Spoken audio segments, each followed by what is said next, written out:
জগন্নাথ দেবের মন্দিরে গেছেন, যাওয়ার পরে লাইনে দাঁড়িয়েছেন, দাঁড়ানোর পরে বিস্তর ভিড়, বিশাল ভিড়। তো লাইনে দাঁড়িয়ে আছেন, তা যারা একসঙ্গে এসছেন সেই দলের 5-6 জন, তারপরে সে হাজব্যান্ড ওয়াইফ লাইনে দাঁড়িয়ে আছেন। হঠাৎ করে ওই লাইনে এলেন একজন সুদর্শন পুরোহিত, ফর্সা গায়ের রং, কপালে লাল তিলক, চন্দনের তিলক, সেই পাঞ্জাবি পরা। এসে বললেন যে তোমরা কি করবে, জগন্নাথ প্রভুকে দর্শন করবে? তা তারা বলল হ্যাঁ। তা আসো আমার সঙ্গে। পরে তারা লাইন থেকে বার করে নিয়ে গেল, তার পেছন পেছন পেছন গিয়ে জগন্নাথ দেবের মন্দিরে ঢোকালো।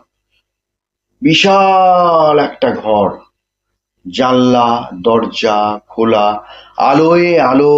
সেখানে জগন্নাথ দেবের পুজো হয়েছে, জগন্নাথ বলরাম সুভদ্রা ভক্তিভরে প্রণাম করলো, সেখানে পুজো হয়েছে। তারপরে অনেকক্ষণ দেখার পর আসি যখন বলল জগন্নাথ দেবের চরণে তুলসী পাতা প্রসাদ হিসেবে হাতে তুলে দিলেন ওই পুরোহিত। তো তখন বিস্মিত হলো দুজন যে জগন্নাথ দেবের প্রসাদ তুলসী। আপনাদের জন্য বলছি, জগন্নাথ দেবের শ্রেষ্ঠ প্রসাদ হচ্ছে তুলসী পাতা তার চরণের।